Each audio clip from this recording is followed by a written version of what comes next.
Good morning all. ഞാൻ പറഞ്ഞു നിങ്ങൾ കേൾക്കുന്നുണ്ടല്ലോ? ഉണ്ട് മിസ്സേ. ശരി. അപ്പം നമ്മൾ ഇന്ന് സ്റ്റാർട്ട് ചെയ്യാൻ പോകുന്ന ടോപ്പിക്ക് ഹ്യൂമൻ ക്ലോണിങ്ങിനെ കുറിച്ചാണ്.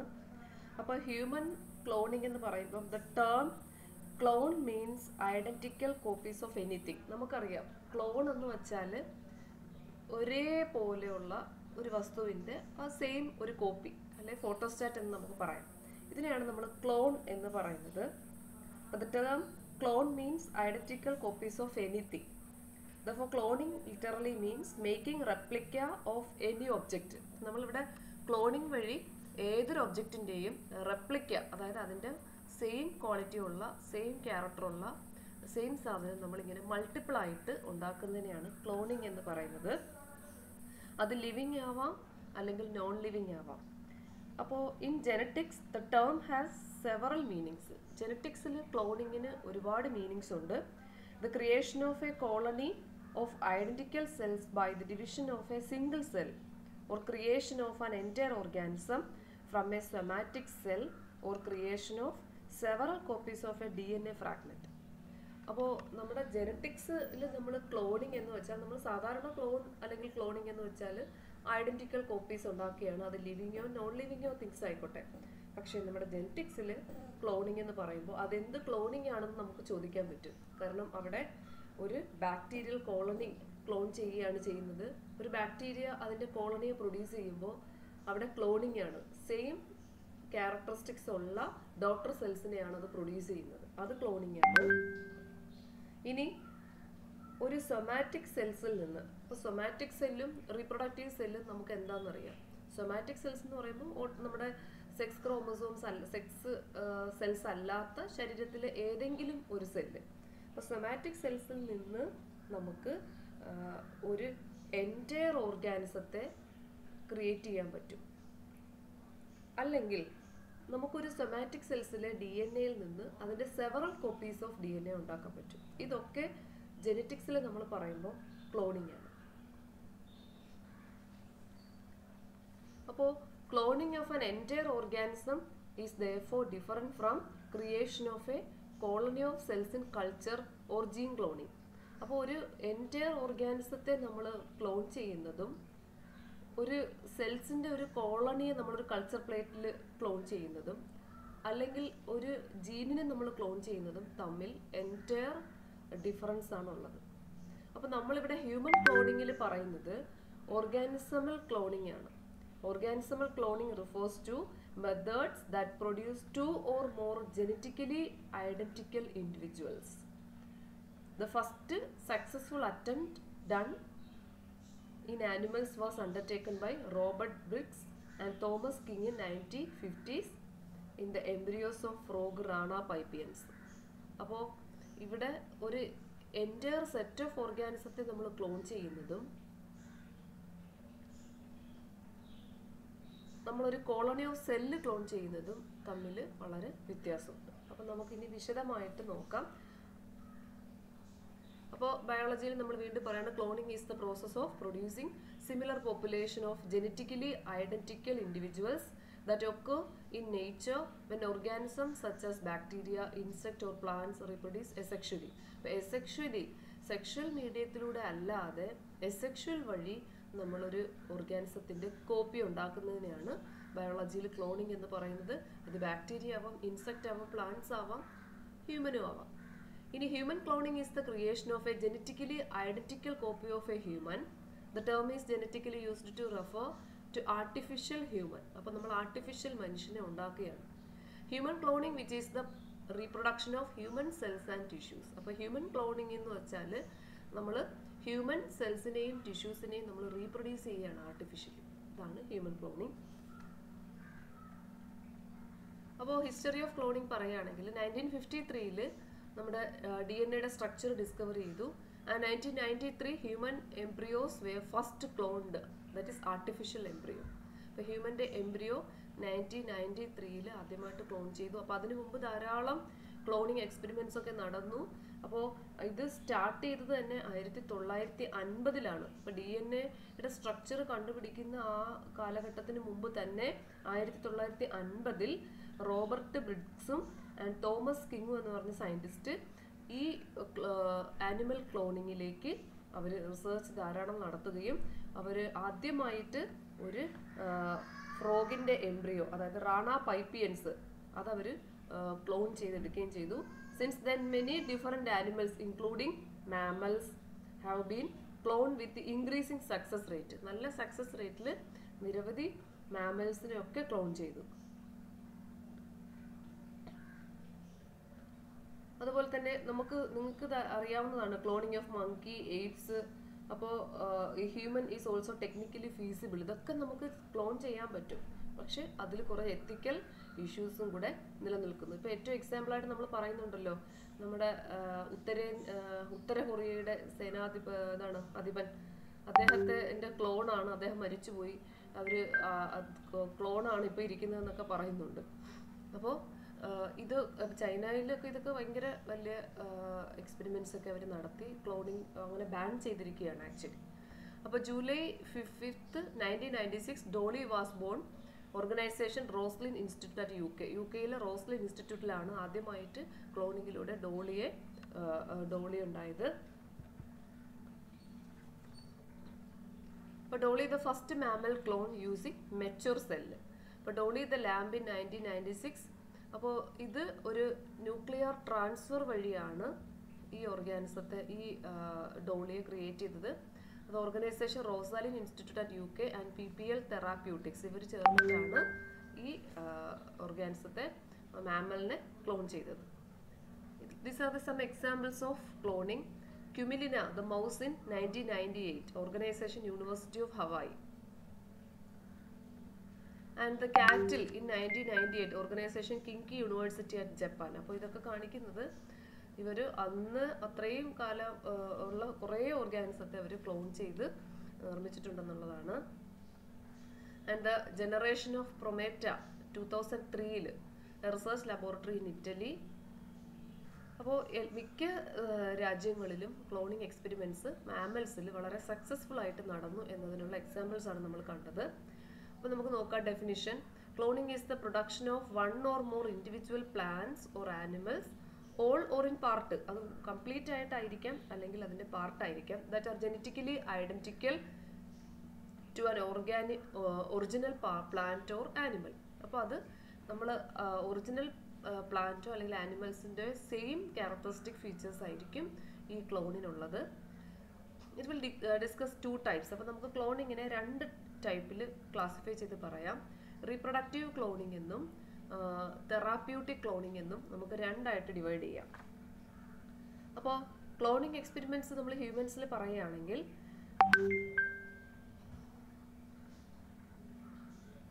ക്ലോണിംഗ് എക്സ്പെരിമെൻറ്റ്സ് ഹ്യൂമൻസിൽ കുറച്ച് ഡിലേ ഉള്ള കാര്യമാണ്.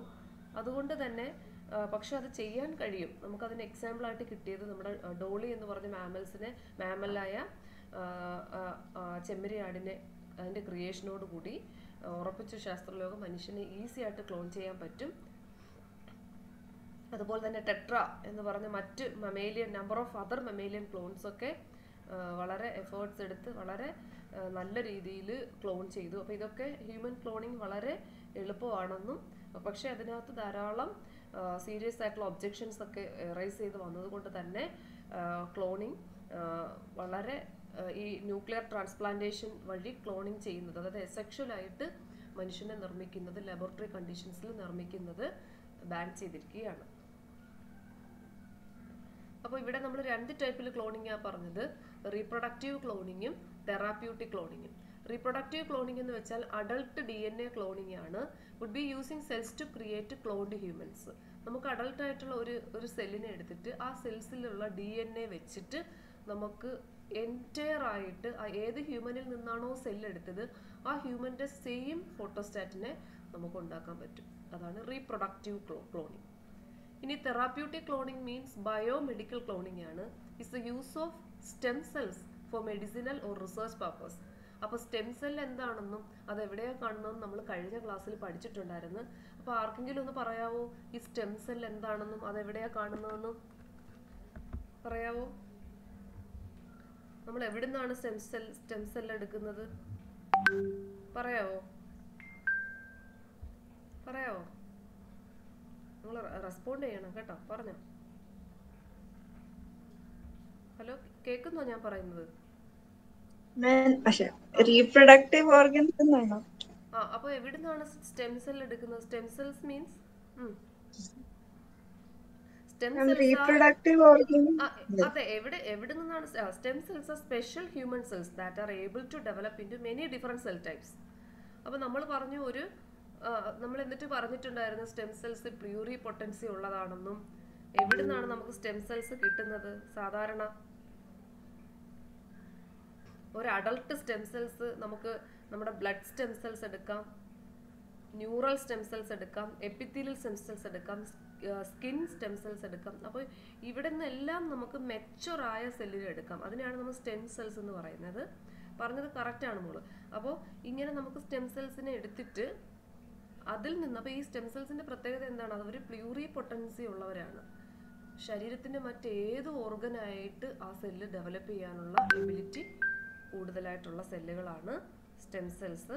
അപ്പോൾ സാധാരണ നമ്മുടെ സ്റ്റെം സെൽസ് യൂസ് ചെയ്യുന്നത് എന്തിനാണ്? ഓർഗൻസ് ഒക്കെ ഡാമേജ് ആയാൽ റീപ്ലേസ് ചെയ്യാനായിട്ട് നമ്മുടെ സ്റ്റെം സെൽ തെറാപ്പിക്ക് വേണ്ടിയിട്ട് ഈ സ്റ്റെം സെൽ യൂസ് ചെയ്യാറുണ്ട്.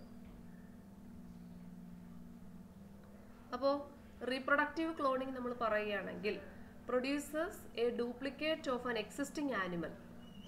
അപ്പോൾ റീപ്രൊഡക്റ്റീവ് ക്ലോണിംഗ് മീൻസ് നമ്മളൊരു എക്സിസ്റ്റിംഗ് ആയിട്ടുള്ള ഒരു ആനിമൽസിന്റെ സെയിം കോപ്പിയെ നമ്മൾ ഉണ്ടാക്കുകയാണ്. ഇപ്പോൾ എക്സാമ്പിൾ ആയിട്ട് Dolly. DNA from an ovum removed and replaced with the DNA from a cell removed from an adult animal. അപ്പോൾ ഇതൊരു ക്ലോണിംഗ് എക്സ്പെരിമെന്റ് വഴിയാണ് ഈ ഡോളിയെ ക്രിയേറ്റ് ചെയ്തത്. എങ്ങനെയെന്ന് വെച്ചാൽ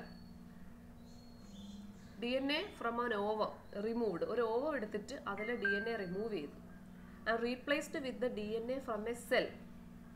അപ്പോൾ ഒരു സെല്ല് എടുത്തിട്ട് ആ സെല്ലിന്റെ DNA നമ്മൾ റിമൂവ് ചെയ്തെടുത്തിട്ട് അഡൾട്ട് ആനിമലിന്റെ, എന്നിട്ട് അത് നമ്മൾ ഈ ഓവത്തിൽ ആ DNA കൊടുത്തപ്പോൾ എന്നിട്ട് നമ്മൾ അതിനെ ഫെർട്ടിലൈസ് ചെയ്യിപ്പിച്ചു, കാൾഡ് എ പ്രീ എംബ്രിയോ.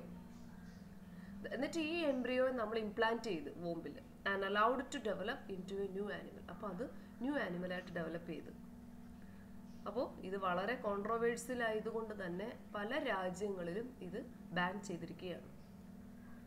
അതായത് നമ്മുടെ സാധാരണ റീപ്രൊഡക്റ്റീവ് ക്ലോണിങ്ങിൽ എന്താണ് നമ്മുടെ റീപ്രൊഡക്ഷൻ നടക്കുക എന്ന് വെച്ചാൽ, നോർമലി എഗ്ഗും സ്പേമും ഫ്യൂസ് ചെയ്യുന്നു. നോർമലി എഗ്ഗിലുള്ള ആ പെറ്റേണലായിട്ടുള്ള ജനിതക ഘടകങ്ങൾ അടങ്ങിയ DNA ആയിരിക്കും നമ്മുടെ റീപ്രൊഡക്റ്റീവ് എഗ്ഗിനകത്തായാലും സ്പേമിലായിരിക്കും. ഇപ്പോൾ എഗ്ഗിൻ്റെ ഫീമെയിൽസിൽ എഗ്ഗിൻ്റെ ന്യൂക്ലിയസിൽ ഇരിക്കുന്ന എന്താണ്? Haploid number of maternal chromosome സെറ്റാണ്. അപ്പോൾ ആ DNA നമ്മളങ്ങ് എടുത്ത് മാറ്റി, എന്നിട്ട് പകരം എന്താണ്? മെച്ചറായിട്ടുള്ള മറ്റൊരു അഡൾട്ടിന്റെ ഏതോ ഒരു ശരീരഭാഗത്തെ സെല്ലിന്റെ DNA എടുത്ത് അവിടെ വെച്ചു. അപ്പോൾ റീപ്രൊഡക്റ്റീവ് എബിലിറ്റി ഉള്ള സെൽസിൽ നിന്നല്ല ഇവിടെ ഈ ക്ലോണിങ്ങിൽ നമ്മൾ എടുത്തത് എന്നതാണ് ഒരു വ്യത്യാസം. അപ്പോൾ അതുകൊണ്ട് തന്നെ ഇത് മറ്റ് പല രാജ്യങ്ങളിൽ ഇത് വളരെ കോൺട്രോവേഴ്സ്യൽ ആയതുകൊണ്ട് ബാൻ ചെയ്തിരിക്കുകയാണ്. ഇങ്ങനെയാണ് സംഭവിച്ചിരിക്കുന്നത്. നോക്കാം നമുക്ക്. ഇത് ഹ്യൂമൻ എഗ്ഗ് തന്ന ഡോണറാണ്. ഡോണറിൽ നിന്ന് നമ്മൾ എഗ്ഗ് നമ്മൾ എടുത്തു, ഓവുലേഷൻ നടത്തിയിട്ട് അവരുടെ എഗ്ഗ് എടുത്തു. ആ എഗ്ഗിൽ നിന്ന് നോക്കിക്കേ, നമ്മൾ അവരുടെ ന്യൂക്ലിയസ് അങ്ങ് റിമൂവ് ചെയ്തു. Then remove cell from a person to be cloned. എനിക്ക് ഈ പേഴ്സണെയാണ് ക്ലോൺ ചെയ്യാനുള്ളത്. ഇയാളുടെ സെയിം ക്യാരക്ടറിസ്റ്റിക്സ് ഫീച്ചേഴ്സ് ഉള്ള ഒരു കുഞ്ഞിനെയാണ് അല്ലെങ്കിൽ ഒരു മനുഷ്യനെയാണ് നിർമ്മിക്കേണ്ടത്. അപ്പോൾ ഞാൻ അയാളുടെ ഒരു സെല്ലെടുത്തു. ആ സെല്ലിൽ നിന്ന്, അയാളുടെ സെല്ലിൽ ന്യൂക്ലിയസ് ഉണ്ട്. ഈ ഡോണർ എഗ്ഗിൽ ന്യൂക്ലിയസ് റിമൂവ് ചെയ്ത എഗ്ഗ് എടുത്തു, ഇയാളുടെ സെല്ലുമായിട്ട് ഫ്യൂസ് ചെയ്ത് ഹൈബ്രിഡ് ഉണ്ടാക്കി. നമ്മൾ കഴിഞ്ഞ ദിവസം പഠിച്ച ഹൈബ്രിഡ് ഉണ്ടാക്കി. Fuse cell and enucleated egg with electrically. അപ്പോൾ ഇലക്ട്രിക്കൽ പൾസ് കൊടുത്തുകൊണ്ട് ഞാൻ ഹൈബ്രിഡ് ഉണ്ടാക്കി. ഒരു എഗ്ഗ് സെല്ലും എ ന്യൂക്ലിയേറ്റഡ് എഗ്ഗ് സെല്ല്, അതായത് ന്യൂക്ലിയസ് റിമൂവ് ചെയ്ത എഗ്ഗും മറ്റൊരു ന്യൂക്ലിയസ് ഉള്ള സൊമാറ്റിക് സെല്ലുമായിട്ട്, അയാളുടെ സൊമാറ്റിക് സെല്ലാണ് എടുത്തത്, ശരീരത്തിൽ ഏതോ ഒരു ഭാഗത്തുള്ള ഒരു സെല്ലെടുത്തു, അതിനെ ഫ്യൂസ് ചെയ്തു. Egg fused with the cell. ഈ എഗ്ഗ് ആ സെല്ലുമായിട്ട് ഫ്യൂസ് ചെയ്തു. ദെൻ അവിടെ എന്ത് നടത്തി? അതിനെ ഫെർട്ടിലൈസേഷൻ നടത്തിച്ച് എംബ്രിയോ ആക്കി. ഫെർട്ടിലൈസേഷൻ നടത്തിയില്ല, അത് ഡിവൈഡ് ചെയ്ത് എംബ്രിയോ ആയി. കാരണം നമ്മൾ പറഞ്ഞു ഈ സെല്ലിന് പ്ലൂറി പൊട്ടൻസി ഉണ്ട്, അത് ഡിവൈഡ് ചെയ്ത് മറ്റ് പാർട്സ് ഒക്കെ ആവും. അപ്പോൾ അതുകൊണ്ട് തന്നെ അത് എംബ്രിയോ ആക്കി മാറ്റി. Then implant embryo into surrogate mother. അതിന് അനുയോജ്യമായ ഈ എംബ്രിയോയെ സ്വീകരിക്കാൻ അനുയോജ്യമായ ഒരു മദറിനെ തിരഞ്ഞെടുത്തു. അല്ലെങ്കിൽ ഇവരിൽ തന്നെ ആവാം, അല്ലെങ്കിൽ വേറെ സോറോഗേറ്റ് മദറിനെ തിരഞ്ഞെടുത്തു. അവരുടെ യൂട്രസിൽ അത് ഇംപ്ലാന്റ് ചെയ്തു. ഈ സോറോഗേറ്റ് മദർ ഒരു ക്ലോൺഡ് ബേബിയെ പ്രസവിച്ചു. അപ്പോൾ ഈ ക്ലോൺഡ് ബേബിക്ക് ആരുടെ ക്യാരക്ടറിസ്റ്റിക്സ് ആയിരിക്കും? ഇയാളുടെ. ഈ ആരാണോ DNA ഉള്ള സെല്ല് നൽകിയത് അയാളുടെ സെയിം കോപ്പി ആയിരിക്കും ആ കുട്ടി. അപ്പോൾ ഇതാണ് ക്ലോണിങ്. ഇങ്ങനെയാണ് remove nucleus of donor egg. നമ്മുടെ ഡോണർ എഗ് ഇതായിരുന്നു, ആ സ്ത്രീയിൽ നിന്നെടുത്ത. അവിടെ മൈക്രോ പിപ്പറ്റ് വഴി ആ എഗ്ഗിൻ്റെ ന്യൂക്ലിയസ് റിമൂവ് ചെയ്യുന്നു. ഇത് റിയൽ പിക്ചറാണ് കേട്ടോ. Then fuse cell and enucleated egg with electrically. എന്ത് ചെയ്തു? ഒരു ഇലക്ട്രിക് പൾസ് കൊടുത്തുകൊണ്ട് ഈ ന്യൂക്ലിയേറ്റഡ് എഗ്ഗ്, ഈ ന്യൂക്ലിയസ് റിമൂവ് ചെയ്ത എഗ്ഗിനെ ഫ്യൂസ് ചെയ്യിപ്പിക്കുന്നു, മറ്റേ ആളുടെ സെല്ലുമായിട്ട് ഫ്യൂസ് ചെയ്യിപ്പിക്കുന്നു. Egg is fused with the cell. Egg സെല്ലുമായിട്ട് ഫ്യൂസ് ചെയ്തു. ഇതാണ് റീപ്രൊഡക്റ്റീവ് ക്ലോണിങ്ങിൽ നടക്കുന്നത്. ഇനി നമുക്ക് തെറാപ്യൂട്ടിക് ക്ലോണിങ് നോക്കാം. അപ്പോൾ തെറാപ്യൂട്ടിക് ക്ലോണിങ്ങിൽ നമ്മൾ പറയുന്നത്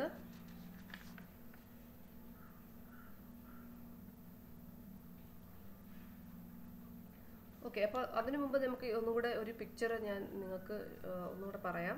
ഇപ്പോൾ നമ്മൾ സൊമാറ്റിക് സെല്ലാണ് നേരത്തെ ഈ പുള്ളിയുടെ എടുത്തത്. ഇപ്പോൾ എക്സാമ്പിളായിട്ട് നമുക്ക് വേണമെങ്കിൽ ഇവിടെ ലിവർ സെല്ല് എന്ന് നമുക്ക് വേണമെങ്കിൽ പറയാം ഇയാളുടെ എടുത്തത്. അതാണ് നമ്മൾ ഈ ഓവോ ആയിട്ട് ഫ്യൂസ് ചെയ്യിപ്പിച്ചത്. അപ്പോൾ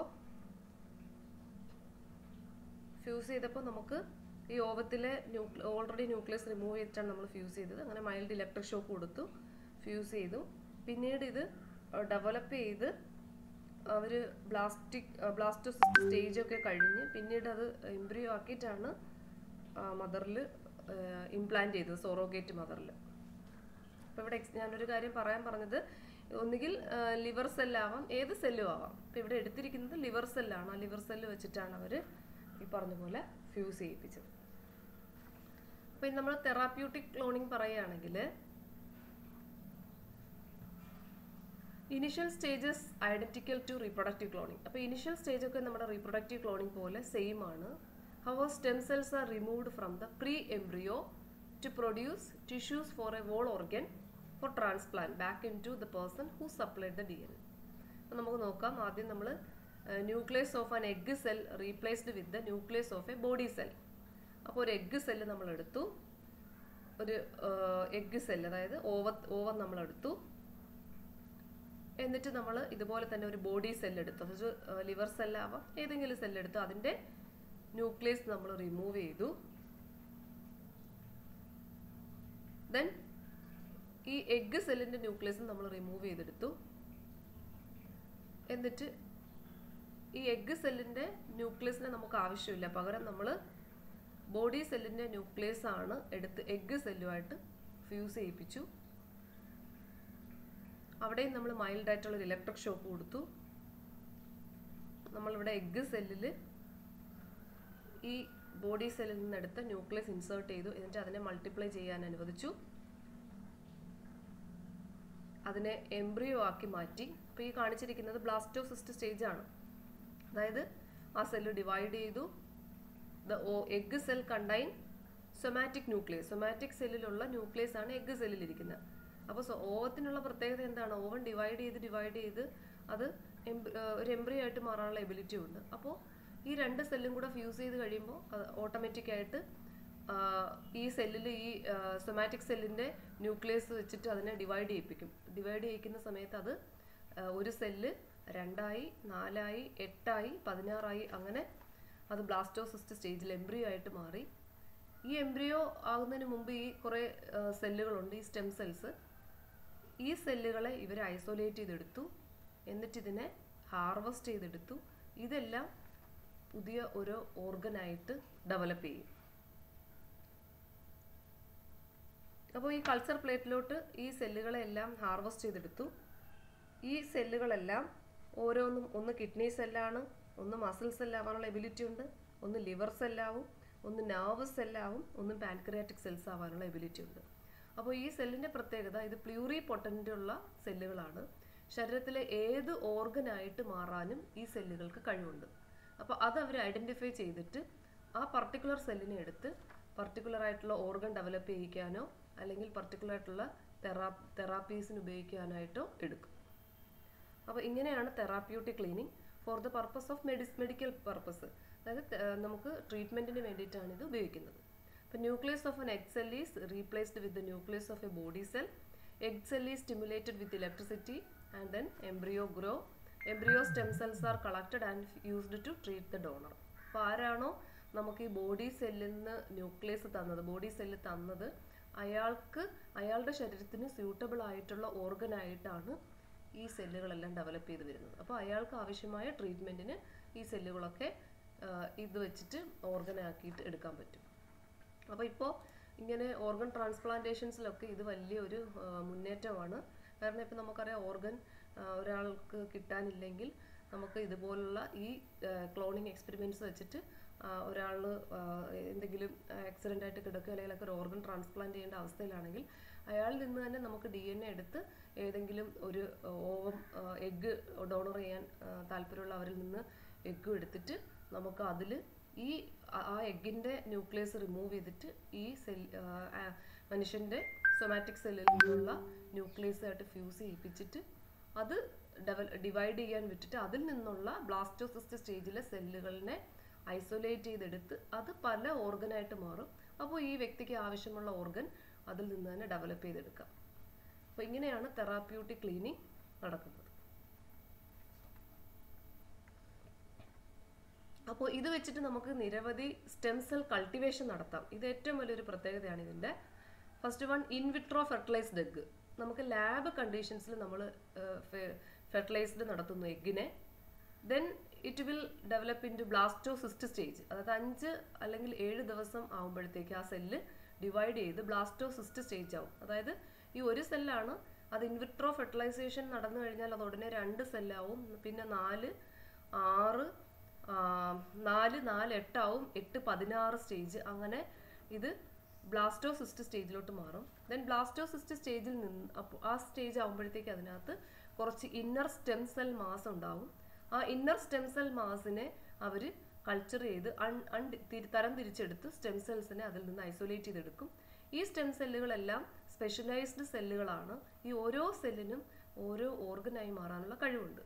അതിൽ ചിലത് ബ്ലഡ് സെല്ലാവും, ചിലത് ന്യൂറൽ സെൽസ് ആവും, ചിലത് മസിൽ സെൽസ് ആവും. അപ്പോൾ ഇതിനെടുത്ത് നമുക്ക് പലതരത്തിലുള്ള തെറാപ്പിക്ക് ഉപയോഗിക്കാൻ കഴിയും.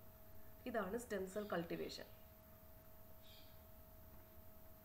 അപ്പോൾ ഇവിടെ നമുക്ക് നോക്കാം, ഒരു പേഷ്യൻ്റ് വിത്ത് ഡിസീസ് ആയിട്ട് വന്നതാണ്.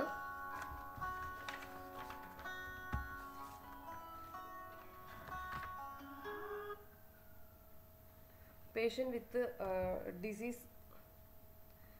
വിത്ത് ഡിസീസുമായിട്ട് വന്നതാണ്.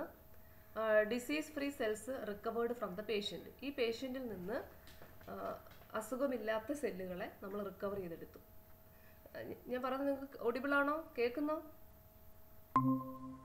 ഹലോ, കേൾക്കുന്നുണ്ടോ? കേൾക്കുന്നു. ശരി. അപ്പോൾ ഈ ഒരു രോഗം ഉള്ള ഒരു വ്യക്തി, ആ വ്യക്തിയിൽ നിന്ന് ഡിസീസ് ബാധിച്ചിട്ടില്ലാത്ത അല്ലെങ്കിൽ ഇൻഫെക്റ്റഡ് ആവാത്ത സെല്ലിനെ റിക്കവർ ചെയ്തെടുക്കുന്നു. ദെൻ അയാളുടെ transfer of cell in to egg.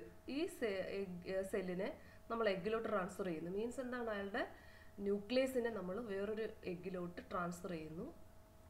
Then therapeutic cleaning ഇങ്ങനെയാണ് നടക്കുന്നത്. Egg and cell fused by electric current. Electric current വഴി അയാളുടെ ന്യൂക്ലിയസും എഗ്ഗ് സെല്ലിൻ്റെ ആ എഗ്ഗിൻ്റെ ന്യൂക്ലിയസ് റിമൂവ് ചെയ്ത എഗ്ഗ് സെല്ലുമായിട്ട് ഫ്യൂസ് ചെയ്യുന്നു. ദെൻ അപ്പോൾ ഇവിടെ ഹൈബ്രിഡ് ഉണ്ടായി.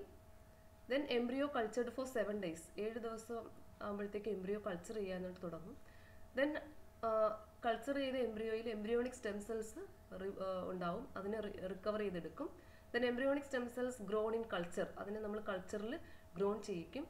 Then specific cell types derived from the embryonic stem cells are isolated, and then the scientific cell types required for therapy reintroduced into patient. ഈ പേഷ്യൻസിൽ ഇപ്പോൾ leukaemia ബാധിച്ച ആളാണെങ്കിൽ അയാളുടെ ബ്ലഡ് സെല്ല് മൊത്തം റിമൂവ് ചെയ്യണം. അപ്പോൾ ഇങ്ങനെ ബ്ലഡ് സെൽസ് ഉണ്ടാക്കി എടുത്തു കഴിഞ്ഞാൽ അതിൽ അയാൾക്ക് ഇതിനെ അയാൾക്ക് ഡിസീസ് ബാധിച്ച സെൽസിന് അല്ലെങ്കിൽ അതിനെ റിമൂവ് ചെയ്തിട്ട് പകരം നമുക്കിവിടെ ക്രിയേറ്റ് ചെയ്തെടുത്ത നല്ല സെല്ലിനെ അയാൾക്ക് കൊടുക്കാൻ പറ്റും. പിന്നെ ഇതിനെ നമുക്ക് ഡയറക്റ്റ് തന്നെ ഈ സെല്ലിനെ എടുത്തിട്ട് ഈ എംബ്രിയോണിക് സെൽസ് അതിൽ നിന്ന് ഈ പറഞ്ഞ സ്റ്റെം സെൽസിനെ എടുത്തിട്ട് അതിനെയും നമുക്ക് വെച്ചിട്ട് ഇതേപോലെ തെറാപ്യൂട്ടിക് പർപ്പസിനായിട്ട് ഡയറക്റ്റ് എടുക്കാം, ഇങ്ങനെ കൾച്ചർ ചെയ്തും എടുക്കാം. അപ്പോൾ ഇങ്ങനെയാണ് ഒരു ഡിസീസ് ഉള്ള പേഷ്യൻസിന് നമ്മൾ ഈ തെറാപ്യൂട്ടിക് ക്ലീനിങ് വഴി ട്രീറ്റ്മെൻറ്റ് കൊടുക്കുന്നത്. ഇനി അപ്പോൾ ഇത് വളരെ ഇമ്പോർട്ടൻ്റ് ആണ് ക്ലോണിങ്. ഇങ്ങനെയാണ് 2 തരത്തിലുള്ള ക്ലോണിങ് ഉള്ളത്. ഇനി നമുക്കിതിൻ്റെ റിസ്ക് നോക്കാം. Reproductive cloning is expensive and highly inefficient. ഇപ്പോൾ റീപ്രൊഡക്റ്റീവ് ക്ലോണിങ് എന്ന് പറയുമ്പോൾ വളരെ എക്സ്പെൻസീവ് ആണ്, അതുപോലെ ഇൻഎഫിഷ്യൻറ്റും ആണ്. നമുക്ക് എത്രത്തോളം അത് റിസൾട്ട് തരുമെന്ന് പറയാൻ കഴിയില്ല. Cloned animals tend to have more compromised immune function and higher rates of infection, tumour growth and other disorders. അപ്പോൾ ഈ ക്ലോൺഡ് ആനിമൽസിൻ്റെ ഒരു പ്രത്യേകത, അവർക്ക് ഇമ്മ്യൂണിറ്റി കുറവായിരിക്കും, ഇൻഫെക്ഷനൊക്കെ വളരെ പെട്ടെന്ന് അവരെ എഫക്റ്റ് ചെയ്യാം, അതുപോലെ ട്യൂമർ ഗ്രോത്ത് ഉണ്ടാകാനുള്ള സാധ്യതയുണ്ട്, മറ്റ് ഡിസോർഡേഴ്സിനുള്ള സാധ്യതയുണ്ട്. And genomes of cloned mice are compromised, 4% of genes function abnormally. കണ്ടോ? അപ്പോൾ അതുപോലെ തന്നെ ഈ ക്ലോൺഡ് മൈസ് ഒക്കെ നമ്മൾ നേരത്തെ എക്സാമ്പിൾ കണ്ടു. അതൊക്കെ പ്രശ്നം എന്താണ്? അവരുടെ 4% ജീനുകളും ഫംഗ്ഷൻ അബ്നോർമലാണ്. So a process called imprinting chemically marked the DNA from the mother and father so that only one copy of a gene, either the maternal or paternal, is turned on. But defects in the genetic imprint of DNA from a single donor cell may lead to some of the developmental abnormality of cloned embryo. അപ്പോൾ cloned എംബ്രിയോയ്ക്ക് ഇങ്ങനെ abnormality ഉണ്ടാവാൻ, ഈ 4% gene function abnormal ആവാനുള്ള കാരണം imprinting മൂലമാണെന്നാണ് പറയുന്നത്. അപ്പോൾ imprinting means എന്താണ്? മദറിൽ നിന്നോ ഫാദറിൽ നിന്നോ ഒരു കെമിക്കലി അതിൻ്റെ DNA നമ്മൾ മാർക്ക് ചെയ്ത് അത് കോപ്പി ആവുകയാണ്. ഏതൊരു മെറ്റേണലോ പെറ്റേണലോ ആവാം. ആ സമയത്ത് ഈ ജനറ്റിക് ഇംപ്രിന്റിംഗ് വഴി DNA from a single donor cell may lead to some of the development. അപ്പോൾ നമ്മൾ ഈ ക്ലോണിങ് ചെയ്യുന്ന സമയത്ത് നമ്മൾ പെറ്റേണൽ നമ്മൾ എന്താണ് അവിടുത്തെ എഗ്ഗിൻ്റെ യഥാർത്ഥ സെറ്റ് ഓഫ് ന്യൂക്ലിയസ് നമ്മൾ മാറ്റിയിട്ട് സൊമാറ്റിക് സെല്ലാണ് എടുക്കുന്നത്. അപ്പോൾ അവിടെ ഈ ജനറ്റിക് തകരാർ അഥവാ DNA-യിൽ എന്തെങ്കിലും ഒരു നോർമൽ റീപ്രൊഡക്ഷൻ നടക്കുന്ന സമയത്ത് പെറ്റേണലും മെറ്റേണലും ആയിട്ടുള്ള ന്യൂക്ലിയസ് തമ്മിൽ ഫ്യൂസ് ചെയ്യുക ചെയ്യുന്നത്. അപ്പം നമുക്കറിയാം അമ്മയുടെ ഭാഗത്തു നിന്ന് നമുക്കറിയാം നമ്മുടെ റീപ്രൊഡക്റ്റീവ് സെല്ല് എഗ്ഗായ നമ്മുടെ ശരീരത്തിൽ മറ്റെല്ലാ സെല്ലുകളിലും നമുക്ക് എന്താണ് ഡിപ്ലോയിഡ് ക്രോമസോം ആണെങ്കിൽ നമ്മുടെ റീപ്രൊഡക്റ്റീവ് സെല്ലിൽ എഗ്ഗിലും സ്പേമിലും ഹാപ്ലോയിഡ് നമ്പറുകൾ മാത്രമേ ഉള്ളൂ, ഹാഫ് നമ്പർ വെച്ചേ ഉള്ളൂ, N നമ്പറാണ്. അപ്പോൾ എഗ്ഗും സ്പേമും ഫ്യൂസ് ചെയ്യുന്ന സമയത്ത് പെറ്റേണലിയിൽ നിന്ന് നമുക്ക് N നമ്പർ കിട്ടും, മെറ്റേണലി N നമ്പർ കിട്ടും. അങ്ങനെയാണ് ഫ്യൂസ് ചെയ്ത് നമുക്ക് 22 പെയർ ഉണ്ടാകുന്നത്. അവിടെ 46 ക്രോമസോംസ് നമുക്ക് അവിടെ ഉണ്ടാകുന്നത്. അപ്പോൾ ഈ റീപ്രൊഡക്റ്റീവ് ക്ലോണിങ്ങിന് അങ്ങനെ ഒരു ചാൻസേ ഇല്ല. അവിടെ ഒരു സൈഡിലെ ക്രോമസോം മാത്രമേ എടുക്കുന്നുള്ളൂ. അതുകൊണ്ട് തന്നെ ആ ഡെവലപ്പ് ചെയ്ത് വരുന്ന ഓർഗാനിസത്തിന് എന്തെങ്കിലും ഫോൾട്ട് ഉണ്ടെങ്കിൽ അത് റെക്ടിഫൈ ചെയ്യപ്പെടുന്നില്ല. പക്ഷേ സാധാരണ റീപ്രൊഡക്ഷനിൽ അങ്ങനെയല്ല. 2 ഭാഗത്തു നിന്നും ക്രോമസോം ഒരേപോലെ സെറ്റ് കിട്ടുന്നത് കൊണ്ട് തന്നെ എന്തെങ്കിലും എറേഴ്സ് ഉണ്ടെങ്കിൽ അത് ഏതെങ്കിലും ഭാഗത്തുള്ള ജീനുകൾ റെക്ടിഫൈ ചെയ്തിട്ടാണ് പോകുന്നത്. റയർ കേസിൽ അത് റെക്ടിഫൈ ചെയ്യാതെ വരുമ്പോഴാണ് ജനറ്റിക് അബ്നോർമാലിറ്റി ഒക്കെ ഉണ്ടാകുന്നത്. അത് പല റീസൺസ് അതിൻ്റെ ബാക്കിലുണ്ടാവാം. പക്ഷേ ക്ലോണിങ്ങിൻ്റെ ഒരു റിസ്ക് എന്ന് പറയുമ്പോൾ ഇങ്ങനെ ഇംപ്രിൻറ്റിങ് ഒക്കെ വന്നിട്ട് ടേൺഡ് ഓൺ ചെയ്യുകയും അപ്പോൾ ഈ ജനറ്റിക് ഇംപ്രിൻറ്റിലുണ്ടാകുന്ന ആ ഡിഫക്ട്സ് മൂലം ഈ പറഞ്ഞ പോലെ ചില ജീനുകൾ അതിൽ 4% എന്ന് പറയുമ്പോൾ തന്നെ എത്രയോ ജീനുകൾ അതിൽ ഫങ്ഷൻ അബ്നോർമാലിറ്റി ആയിട്ട് മാറുന്നതായിട്ട് നമുക്ക് കാണാൻ കഴിയും. അപ്പോൾ ഇതൊക്കെ ഇതിൻ്റെ ഒരു റിസ്കുകളാണ്. കൂടാതെ തന്നെ സൈക്കോളജിക്കൽ ഇഫക്ട്സ് ഉണ്ട്. Would the clone feel that he or she was just a copy of someone else who is already existed and not really themselves? അപ്പോൾ ക്ലോൺ ചെയ്ത ഒരു വ്യക്തി ചിന്തിക്കും എന്നെ പോലെ ഒരാളുണ്ട്, ഞാൻ അയാളുടെ, അപ്പോൾ ഒരു ഇൻഡിവിജ്വാലിറ്റി ഇല്ല അവിടെ, കാരണം മറ്റൊരാളുടെ same കോപ്പിയാണ്. What will be my relationship to the one I was cloned from? ഞാൻ ക്ലോൺ ചെയ്തെടുത്ത വ്യക്തിയുടെ ആരാണ് ഞാൻ? അതോ ഒരു ചോദ്യമാണ്. No one can predict with any degree of assurance what the response would be. അപ്പോൾ അതിനകത്തൊക്കെ വരുന്ന ആ ഒരു അഷുറൻസ് നമുക്ക് ഉറപ്പിച്ച് എത്രത്തോളം ആണെന്ന് പറയാൻ കഴിയില്ല. അപ്പോൾ ഇതൊക്കെയാണ് സൈക്കോളജിക്കൽ ഇഫക്ട്സ്. അപ്പോൾ നമുക്ക് നോക്കാം, അഡൾട്ട് ഹ്യൂമൻ DNA ക്ലോണിങ് ഒരു മോറൽ ആയിട്ടുള്ള ഇതാണോ എന്ന് നമുക്ക് നോക്കാം. Some talent seems to be genetically influenced, ability seems to run in family. Cloning using the DNA from the cell of an adult with the desired traits or talent might produce an infant with similar potential. ഇവിടെ പറഞ്ഞത് ഇപ്പോൾ Albert Einstein അല്ലെങ്കിൽ Isaac Newton ഇങ്ങനെ വളരെ വളരെ പ്രഗത്ഭരായ വ്യക്തികളുണ്ട്. അവരുടെ DNA നമുക്ക് ക്ലോൺ ചെയ്യാം. അല്ലെങ്കിൽ നമുക്കിപ്പോൾ ഒരു ഇപ്പോൾ കുട്ടിയുണ്ട്, ആ ജനിക്കാൻ പോകുന്ന കുട്ടി ഇത്ര ബുദ്ധിയായിരിക്കണം, ഇങ്ങനെ ഐക്യമുള്ള ആളായിരിക്കണം, ഇങ്ങനെ ആയി മാറണം എന്നൊക്കെ ചിന്തിക്കുന്നവർ, അല്ലെങ്കിൽ അങ്ങനെയൊക്കെ ഒരു ഇത് വരുന്ന സമയത്ത് അങ്ങനെ ഒരു സയൻറ്റിഫിക്കലി ചിന്തിക്കുമ്പോൾ ഇങ്ങനെ ഉള്ള വ്യക്തികളിൽ നിന്നുള്ള പർട്ടിക്കുലർ ജീനിനെ നമുക്ക് ക്ലോൺ ചെയ്ത് അത് വെച്ചിട്ട് നമുക്ക് ഹൈലി ടാലൻ്റ് ആയിട്ടുള്ള ഇൻഫൻസിനെ സിമിലർ പൊട്ടൻഷ്യൽ ഉള്ളവരെ പ്രൊഡ്യൂസ് ചെയ്യാം. അപ്പം ഇതൊരു മോറലാണോ എന്നാണ് ഇവിടെയുള്ള ഒരു ക്വസ്റ്റ്യൻ. അപ്പോൾ ഇതൊക്കെ വളരെ ഉയർന്നു വരുന്ന ക്വസ്റ്റ്യൻസ് ആണ്. അതുപോലെ തന്നെ 2 lesbians could elect to have a child by adult DNA cloning rather than by artificial insemination by a man's sperm. Each would then contribute part of her body to fertilize the ovum. One woman would donate the ovum, which contains some genetic material in its mitochondria. The other woman, the nuclear genetic material. Both would have parts of their body involved in the conception. They might find this more satisfactory than in vitro fertilization using a man's sperm. ഇവിടെ പറഞ്ഞ question നിങ്ങൾക്ക് മനസ്സിലായി കാണുമെന്ന് എനിക്കറിയില്ല. അതായത് 2 lesbians means ഈ നമ്മൾ പറയില്ലേ ഈ 2 ഗേൾസ് തമ്മിലുള്ള റിലേഷൻഷിപ്പ്, 2 lesbians.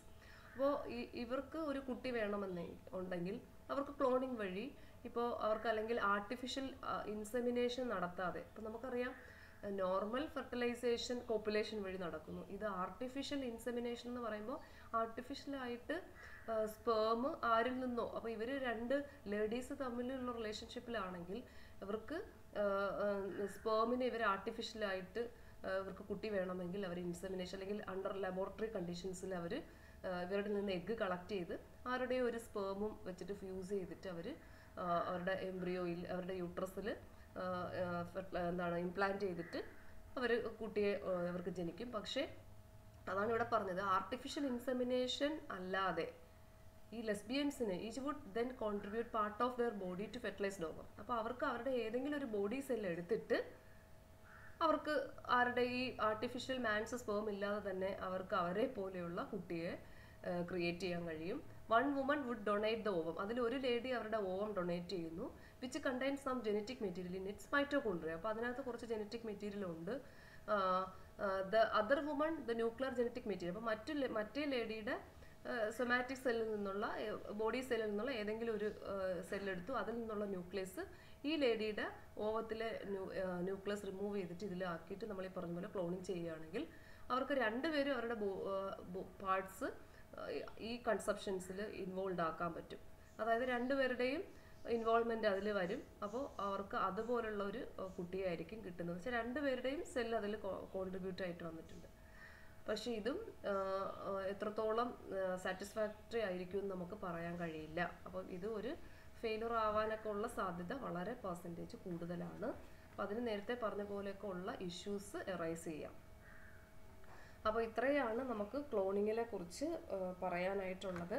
ഇനി നിങ്ങൾക്ക് ഇതിൻ്റെ പോസിറ്റീവ് ആസ്പെക്ട്സ് ഞാനൊന്ന് പറയാം. പോസിറ്റീവ് ആസ്പെക്ട്സിൽ നമ്മൾ പറയുകയാണെങ്കിൽ ഹ്യൂമൻ ക്ലോണിങ് എക്സ്പെരിമെൻറ്റ്സിൽ നമുക്ക് ഒരുപാട് ബെനിഫിറ്റ്സ് നമുക്ക് പറയാനുണ്ട്.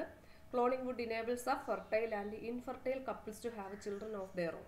ഇപ്പോൾ ഇൻഫെർട്ടൈലോ സബ്ഫെർട്ടൈലോ ഒക്കെ ആയിട്ടുള്ള പാരൻസ് ഉണ്ടെങ്കിൽ അവർക്ക് മറ്റാരെയും ആശ്രയിക്കാതെ അവർക്ക് അവരുടേതായ ജെനറ്റിക് ഘടനയിലുള്ള കുട്ടിയെ അവർക്ക് നിർമ്മിക്കാം. അതുപോലെ തന്നെ couples at the risk of producing A Child with genetic defect. അപ്പോൾ ഒരു കപ്പിൾസ് ഉണ്ട്, അവർക്ക് കുട്ടി ഉണ്ടാവും, പക്ഷെ അതിന് ജനിതക രോഗം ഉറപ്പായിട്ടുണ്ടാവും എന്നൊരു പേടി ഉണ്ടെങ്കിൽ അങ്ങനെയുള്ളവർക്ക് നമുക്കൊരു ഹെൽത്തി ചൈൽഡിനെ ഈ പറഞ്ഞ പോലെ ക്ലോണിങ് വഴി പ്രൊഡ്യൂസ് ചെയ്യാൻ പറ്റും. കൂടാതെ തന്നെ അവരുടെ ഡിഫക്റ്റ് എന്താണെന്നുള്ളത് നമുക്ക് ഈ ക്ലോണിങ് എക്സ്പെരിമെൻറ്റ്സ് വെച്ചിട്ട് തെറാപ്യൂട്ടിക് ക്ലീനിങ് വഴി നമുക്ക് അത് റെക്ടിഫൈ ചെയ്യാനും കഴിയും. അതുപോലെ cloned human embryo can generate totipotent stem cells that can be used to create human organ. അപ്പോൾ ടോട്ടിപോട്ടന്റ് സ്റ്റെം സെല്ലിനെ നമുക്ക് ഈ ഹ്യൂമൻ എംബ്രിയോയിൽ നിന്ന് നമ്മൾ കണ്ടു, സ്റ്റെം സെൽസിനെ ഡിറൈവ് ചെയ്തെടുത്തു. അത് വെച്ചിട്ട് നമുക്കൊരു ഹ്യൂമൻ ഓർഗൻസുകളെ നിർമ്മിക്കാം. അത് നമുക്ക് പലതരത്തിലുള്ള ഓർഗൻ ട്രാൻസ്പ്ലാന്റേഷൻസിന് നമുക്ക് ഉപയോഗിക്കാൻ കഴിയും, മറ്റ് ഇമ്മ്യൂൺ റെസ്പോൺസ് ഒന്നും ഇല്ലാതെ. ഇപ്പോൾ ഒരാൾക്കൊരു ഓർഗൻ ട്രാൻസ്പ്ലാന്റ് വേണമെങ്കിൽ അയാളുമായിട്ട് മാച്ച് അല്ലാത്തൊരു വ്യക്തി, ബ്ലഡ് ഗ്രൂപ്പ് മാച്ചിങ് ഉള്ള പക്ഷെ ജനറ്റിക്കലി ഡിഫറൻ്റ് ആയൊരു വ്യക്തിയുടെ ബ്ലഡ് ഓർഗൻ ആയിരിക്കും വെക്കുന്നത്. അപ്പോൾ ഈ സ്വീകരിക്കുന്ന ആൾക്ക് ഒരുപാട് ഇമ്മ്യൂൺ റെസ്പോൺസ് പ്രോബ്ലം ഒക്കെ ഉണ്ടാവും. പക്ഷെ നമ്മളിൽ നിന്ന് തന്നെ ഒരു സെല്ലെടുത്തിട്ട് ഓർഗൻ ഉണ്ടാക്കി കഴിഞ്ഞാൽ നമുക്ക് ഒരു പ്രശ്നം ഉണ്ടാകത്തില്ല, നമ്മുടെ ബോഡി അതിനെ അക്സെപ്റ്റ് ചെയ്യും. അപ്പോൾ ഇങ്ങനെയുള്ള ഇമ്മ്യൂൺ റെസ്പോൺസുകളൊക്കെ നമുക്ക് ഒഴിവാക്കാൻ കഴിയും.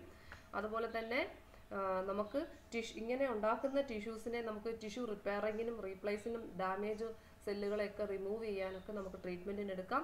അതുപോലെ തന്നെ cloning enables the creation of embryos upon which treatment of genetic disease can be tried. നമുക്ക് ജനിതക രോഗങ്ങളൊക്കെ ഒരു പരിധിവരെ ട്രീറ്റ് ചെയ്യാമെന്നാണ് പറയപ്പെടുന്നത്.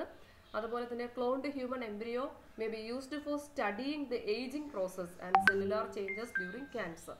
അപ്പോൾ ഏജിങ് പ്രോസസ്സിൽ നമുക്ക് ട്രീറ്റ് ചെയ്യാനെടുക്കാം. അതുപോലെ തന്നെ ക്യാൻസർ വന്നിട്ടുണ്ടായ ചേഞ്ചസ് ഒക്കെ മാറ്റുന്നതിനും നമുക്ക് ഈ ക്ലോണിങ് എക്സ്പെരിമെൻറ്റ്സ് എടുക്കാം.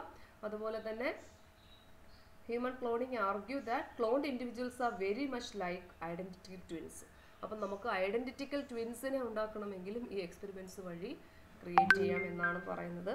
അതേപോലെ തന്നെ വളരെ നെഗറ്റീവ് ആസ്പെക്റ്റുകളും ഇതിലുണ്ട്, എത്തിക്കലും സൈക്കോളജിക്കലും ആസ്പെക്ട്സുകളുണ്ട്. അത് നമ്മൾ നേരത്തെ ഡിസ്കസ് ചെയ്തു. ഒരുപാട് ലീഗൽ പ്രോബ്ലംസ് ഇതിൽ റൈസ് ചെയ്യുന്നുണ്ട്.